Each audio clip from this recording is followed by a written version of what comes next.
Salve, salve moçada, tudo bem com vocês? Tudo tranquilo? Bora lá então para mais uma aula aqui no meu canal, o canal do professor Bruno Pontes. E o tema de hoje, o método socrático. Bora lá!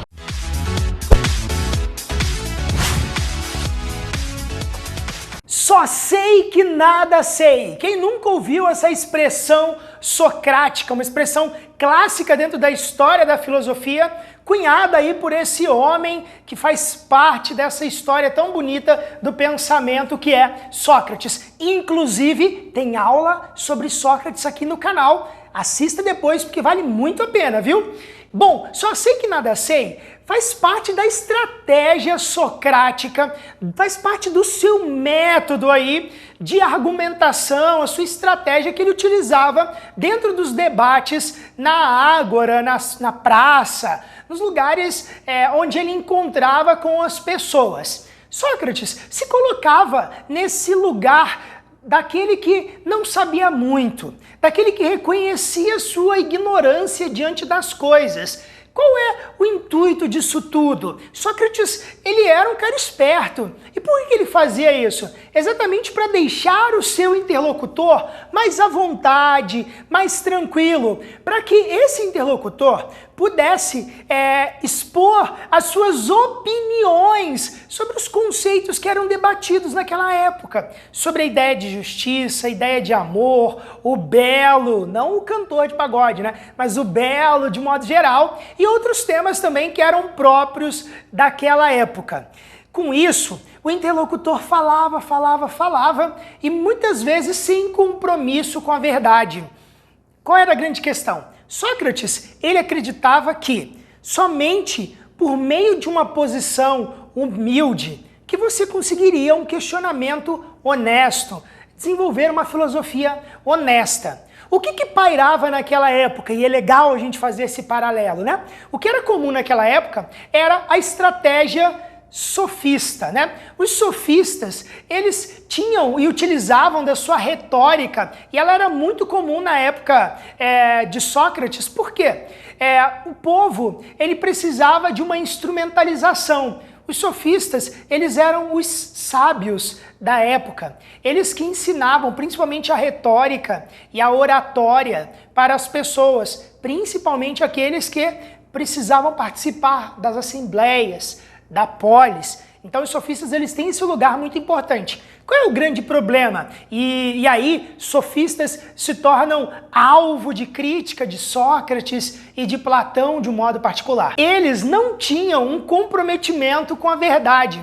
Eles eram taxados como relativistas e subjetivistas na época. E Sócrates, ele dentro dos debates que ele fazia com as pessoas, ele usava dessa sua estratégia dialética de deixar seu interlocutor à vontade, exatamente para que ele fosse falando sobre esses conceitos que eram próprios dos debates na época e, através de algumas indagações, Sócrates ia provocando seu interlocutor. E nesse processo de provocação, o interlocutor ia ficando incomodado, percebendo que as suas ideias sobre aqueles conceitos que eram propostos dentro dos debates eram ideias fracas, sem fundamentação, pautadas muitas vezes na opinião. E aí Sócrates, ele lançava a mão do seu método, né? Porque reconhecer a ignorância é exatamente um processo de você dar liberdade para o outro, para que ele fale o suficiente, o necessário,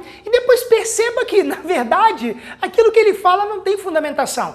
Por quê? Ele utilizava de estratégias outras, né? O interlocutor, no caso, utilizava de estratégias outras que não tinham uma fundamentação filosófica. Bom, esse ponto é o coroamento da chamada ironia, que é a forma com que Sócrates se portava diante do seu interlocutor, né? E muito legal a gente perceber o quanto Sócrates, apesar de ser o mais sábio de todos, né? E o oráculo de Delfos já havia falado isso, ele se colocava numa condição de ir ao encontro do outro para ajudar essa pessoa no seu processo de desenvolvimento, né? Claro, se a pessoa também quisesse fazer isso, né? Mas Sócrates se colocava numa condição de humildade. E essa humildade depois que surpreendia na sua demonstração, principalmente por meio de perguntas. E aqui é legal a gente fazer um destaque. Sócrates não saía por aí fazendo demonstração de todo o seu conhecimento. O que ele fazia na verdade? Era encontrar as pessoas com o intuito de ajudá-las a descobrir a verdade, que para ele estava dentro das próprias pessoas. E ali ele utilizava dessa ironia como uma ferramenta exatamente para gerar essa provocação, para que esses questionamentos, essas opiniões que as pessoas tinham como uma ideia de verdade, elas fossem ali colocadas à prova. E a partir desse momento fosse dado espaço para uma nova ideia surgir. Nasce então a segunda parte desse método socrático, que é a chamada maiêutica. O que vem a ser a maiêutica? Nada mais do que a arte de parturir, de fazer nascer. Inclusive, esse método é inspirado na sua mãe, Dona Fenareta, ou se você encontrar em outros livros aí, Dona Fenarete, varia de tradução para tradução,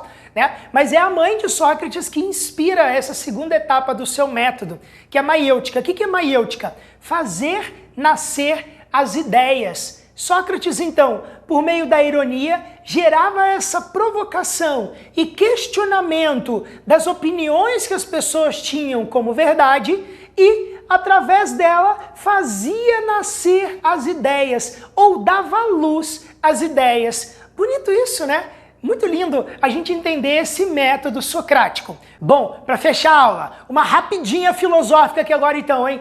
A ironia, o que vem a ser a ironia? Uma estratégia argumentativa na qual Sócrates provoca o seu interlocutor partindo de uma ideia de humildade, de reconhecimento de ignorância, para que esse seu interlocutor se sinta livre e à vontade e possa lhe exprimir as suas ideias sobre o amor e temas filosóficos outros que eram próprios daquela época, mas depois, ao ser questionado, começa a perceber que essas ideias não passam de meras opiniões sem uma reflexão profunda.